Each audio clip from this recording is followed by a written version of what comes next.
about all the things I wanted to talk about in my time to shine.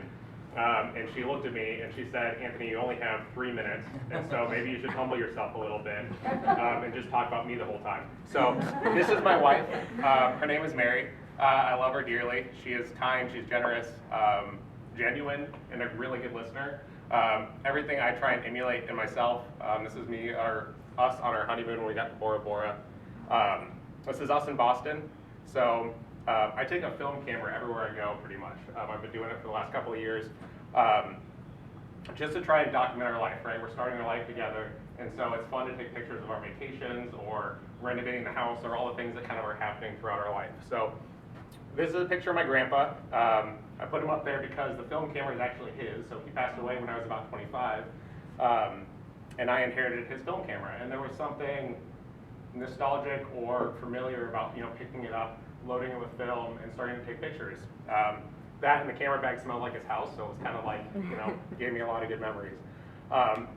Through film, a friend of mine taught me about this concept called wabi-sabi, which is a Japanese cultural thing, which I'm not a big Japanese culturalist, but it's the acceptance of the transient and imperfect nature of things.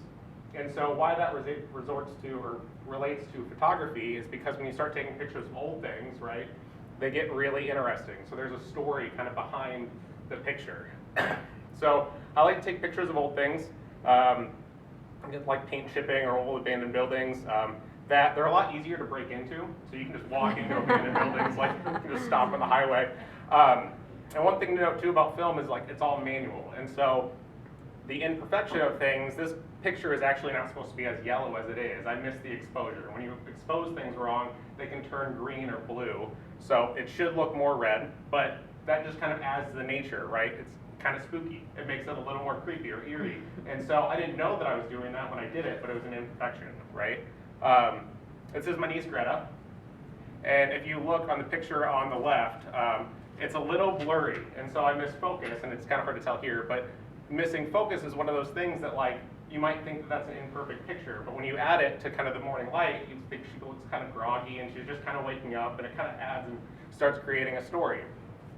So then through that, you stop thinking about all my pictures have to be perfect, right? You stop looking at the technical details, and you start trying to create stories. And so, here's another story of Greta, obviously. She was terrified of me for a little bit. Here's a series of pictures of my friend's kids trying to wake up Andy. And when you wake up Andy, he's going to attack you. And we took those, so I started taking my camera around to like annual camping trips. So we'd go out and camp with friends and that kind of stuff. And it was something that was really awkward at first, right? Not everybody is like, oh, bring your camera and take pictures of me. They're kind of like, I'm not wearing makeup. Like, why are you? Like, stop it. But it's just something that as I started sharing more and more, I started realizing how much the pictures didn't mean to me, but they meant to other people. So even if I didn't think they were good, I used to not share them, right? And then when I started sharing them, I'd start seeing them posted around on Instagram or in my friends' houses, or they'd print them off, and they talk about how much it meant to them. And so it was something that I was kind of like, I felt weird about doing it because I'm not a photographer, or at least I don't claim to be. But yeah, so you can start adding pictures together and creating motion. One of those individually might not be the best, but it kind of tells a story. This is Mary again. This is the afternoon after we got engaged. She was doing her nails. I just love her. Not the most perfect pictures, right? Like again, that one on the right is blurry, but like kind of reminds me of memories, right? I don't have a photographic memory. I don't have a perfect idea of, what that was. It's more just kind of the essence of that afternoon. And so those pictures mean the world to me, and I'm going to cherish them forever. This is her again when we were renovating her house, so just kind of her hanging out. She's got paint on her arm. So yeah, just document your life, I guess is what I'm trying to say. Don't want to just go through all the bad pictures. Let's show you some ones that I really like. This is from when a tree fell in the derecho, and I just thought it was a really cool picture. We didn't have power for 2 days. We were just driving around trying to charge our phones, and so I was just taking pictures and like, cool, right? And this is a picture from Boston again. I just think it's really like, I don't know, somber.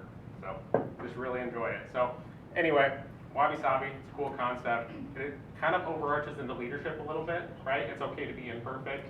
It's okay to look at experienced people and see what they bring to the table, but also bringing in somebody with a new perspective and putting yourself out there and getting into the uncomfortable and just realizing that, you're going to make mistakes through it, but as you learn, you gain more experience. So That's all I have.